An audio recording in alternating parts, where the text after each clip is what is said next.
मैं हूं ट्रेडर शिवाय। तो आखिरकार हम सोने में कुछ प्रकार की पुनरावृत्ति देख रहे हैं। ठीक है। तो हमारी कल की विश्लेषण देखने के लिए आप कल की विश्लेषण को देख सकते हैं। ठीक है।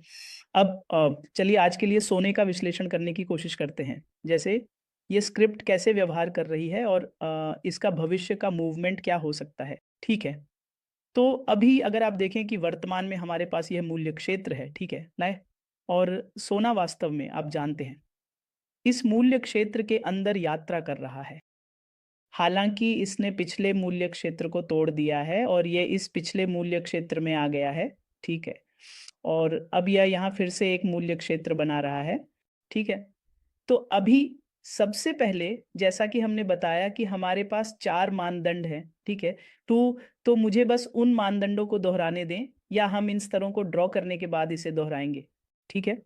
तो अभी चूंकि बाजार इस मूल्य क्षेत्र के अंदर है तो हमारा काम है कि हम लगातार उलटफेर लेते रहे। तो एक बार जब बाजार इन स्तरों पर जाता है तो हम नीचे की ओर उलटफेर लेने के बारे में सोच सकते हैं। ठीक है। लेकिन अगर बाजार की समग्र प्रवृत्ति नीचे की ओर है तो क्या हो सकता है, ये इस मूल्य क्षेत्र को भी तोड़ सकता है। ठीक है। तो एक बार जब यह इस मूल्य क्षेत्र को तोड़ता है तो इसे इन स्तरों तक वापस आने दें। ठीक है। एक बार जब ये इन स्तरों तक वापस आता है तो आपको देखना होगा कि वापसी में खरीद डेल्टा कमजोर होना चाहिए। ठीक है कि तो मुझे डेल्टा भी जोड़ने की कोशिश करने दें ताकि आप इसे देख सकें। ठीक है। तो जब यह वापस आ रहा हो तो एक बार जब ये टूटता है तो इसे अच्छे डेल्टा के साथ टूटना चाहिए, मतलब अच्छी लाल मोमबत्तियां और वापसी कमजोर खरीद डेल्टा के साथ की कमजोर होनी चाहिए। फिर हम आप जानते हैं आप क्या कहते हैं, नीचे की ओर एक उलट व्यापार का लक्ष्य रखें। ठीक है सी। तो यह वास्तव में नीचे की ओर प्रवृत्ति की निरंतरता होगी। ठीक है। हालांकि अगर आप अब सोने में नीचे की ओर व्यापार कर रहे हैं तो कृपया सावधान रहें कि हमारे पास यहाँ एक बहुत बहुत महत्वपूर्ण समर्थन है। दोस्तों आप इसे देखें। ठीक है। तो मैंने क्या किया है मैं आपको फिर से दिखा सकता हूँ। तो हमारे पास यहाँ 3 दिनों की यह समेकन है। ठीक है। और अगर मैं इस निश्चित रेंज मार्केट प्रोफाइल को लागू करता हूँ बस, ठीक है, तो आप स्पष्ट रूप से देख सकते हैं कि यह मूल्य क्षेत्र उच्च है और यह मूल्य क्षेत्र निम्न है। और दोस्तों यह एक बहुत बहुत अच्छा समर्थन के रूप में कार्य करेगा। ठीक है। मेरी राय में अगर सोना यहाँ आता है तो यह लंबा जाने का एक अच्छा अवसर होगा, लेकिन फिर से हम जल्दी से लंबा नहीं जाने वाले हैं। इसे इन स्तरों तक आने दें। ठीक है। बाकी इसे थोड़ा अंदर जाने दें और असफल होने दें और इसे एक अच्छे सकारात्मक डेल्टा के साथ बाहर आने दें, फिर हम फिर से लंबा प्रवेश कर सकते हैं। ठीक है। और किस स्तर तक, फिर से इन स्तरों तक, इन मूल्य क्षेत्र निम्न स्तरों तक। ठीक है। तो मेरी राय में यह एक प्रमुख समर्थन के रूप में कार्य करेगा। ठीक है। आप इस क्षेत्र को नोट कर सकते हैं 3 2 3 5 कुछ इस तरह से 3 2 3 0 से 3 2 4 0 तक। ठीक है। फिर हम फिर से कुछ प्रकार की उलटफेर को ऊपर की ओर देख सकते हैं। तो यह था सोने का विश्लेषण। अब चलिए यूरो यूएसडी पर आते हैं दोस्तों।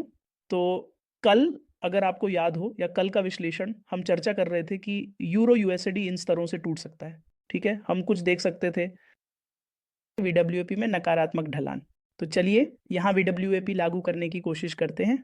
ठीक है। और वीडब्ल्यूएपी बैंड में हम देख सकते थे कि ढलान नकारात्मक हो रही थी। तो हम क्या करेंगे, चलिए बैंड लागू करते हैं और विचलन को चालू करें और लागू करें, बीएम टेप पर क्लिक करें। ठीक है। तो हम देख रहे थे कि यह स्तर टूट रहा था। तो एक बार जब ये मूल्य क्षेत्र से नीचे आ गया है तो हमारा काम था कि हम उलटफेर में व्यापार करें। ठीक है। अब ये नीचे आ गया है और अब आप देख सकते हैं कि वीडब्ल्यू अब फिर से थोड़ा सपाट है। ठीक है। तो अब इसके पास कुछ प्रकार की मूल्य सीमा है। यह आप जानते हैं मूल्य क्षेत्र के निचले से ऊपरी और निचले तक जा रहा है।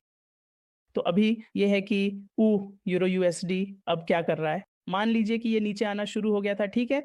तो समर्थन कहाँ है दोस्तों, तो आप देख सकते हैं कि ये मुझे बस वी वेब बंद करने दें ताकि आप देख सकें कि हमने कल भी यही बात चर्चा की थी। ठीक है। तो अगर मैं इसे आपके लिए जूम आउट करूं और हम देख सकते हैं कि ये तीन काफी ओवरलैपिंग थे, 1 2 और 3 मार्केट प्रोफाइल। तो हमने क्या किया, हमने यहाँ से यहाँ तक एक fixed range market profile plot किया और अब आप देख सकते हैं कि ये स्तर, ठीक है, ये स्तर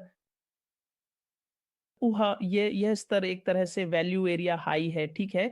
तो ये वाला, ठीक है, तो यह स्तर एक तरह से बहुत ऊंचा मूल्य है कंपोजिट मार्केट प्रोफाइल के मामले में, ठीक है। सोमाय छिंटोनिटे, मेरी राय में यह कारण एक अच्छे समर्थन की तरह काम करना चाहिए, ठीक है। तो इस मार्केट प्रोफाइल से हम देख सकते हैं कि ये एक तरह से वैल्यू एरिया हाई है और इस मार्केट प्रोफाइल से ये एक तरह से वैल्यू एरिया लो है।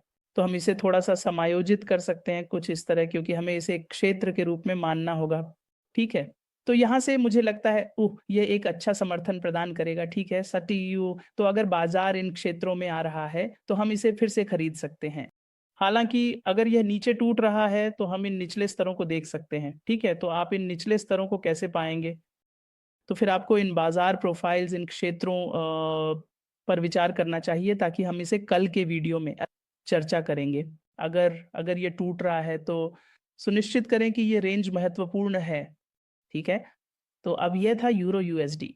अब चलिए सिद्धांत को दोहराने की कोशिश करते हैं, ठीक है। हम व्यापार कैसे ले रहे हैं इस पर आधारित सैद्धांतिक चीज, ठीक है। तो दोस्तों याद रखें, यह नीलामी बाजार सिद्धांत है। अगर बाजार पिछले दिन के मूल्य क्षेत्र के अंदर है, हम लगातार उलटफेर लेते रहते हैं, और अगर यह टूट रहा है तो हम इसे टूटने देते हैं एक अच्छे डेल्टा के साथ, फिर एक कमजोर सकारात्मक डेल्टा के साथ उलटफेर, और फिर से नीचे की ओर, तो ये तेज क्षण होते हैं। फिर हमारे पास वीवॉप सिद्धांत है दोस्तों। मैं इसे हर वीडियो में बार बार दोहराता रहता हूं। तो अगर वीवॉप सपाट है तो वीवॉप क्या करता है? वीवॉप वास्तव में दैनिक मूल्य के बारे में बात कर रहा है, ठीक है। तो वर्तमान विकसित हो रहे मूल्य के बारे में। अगर वीवॉप सपाट है तो इसका मतलब है कि ये मूल्य क्षेत्र के अंदर है। तो हम मानक विचलन बैंड के किनारों से लगातार उलटफेर ले सकते हैं। और अगर वीवॉप ढलान में है तो इसका मतलब है कि कीमत असंतुलन में चल रही है, तो हम उसी दिशा में व्यापार करते रह सकते हैं, ठीक है। तो ये एक सपाट विवॉप का उदाहरण है। तो यहाँ जो हमारे पास एक सपाट विवॉप है, जहां हम देख सकते हैं कि कीमत वास्तव में मूल्य क्षेत्र के उच्च से मूल्य क्षेत्र के निम्न तक किनारों से चल रही है। हालांकि इस मामले में हम देख सकते हैं कि वीवॉप ढलान में है और कीमत वास्तव में तेजी से चल रही है, एक छोटा पुल बैक, और फिर कीमत उसी दिशा में चल रही है। और कैसे व्यापार करना है? तो आपको बाजार प्रोफाइल की मदद से मूल्य क्षेत्रों को चिह्नित करना होगा, और फिर आप वीवॉप की मदद लें, चाहे वीवॉप ढलान में हो या यह एक सपाट वीवॉप हो। फिर ताकत और कमजोरी के लिए डेल्टा संकेतक की मदद लें। और दोस्तों सबसे महत्वपूर्ण बात यह है, पुल बैक के आधार पर व्यापार करें। ये बहुत महत्वपूर्ण है। अगर आप पुल बैक का इंतजार करते हैं तो आपके स्टॉप लॉस बहुत बहुत छोटे होंगे और आपको अच्छे व्यापार मिलेंगे।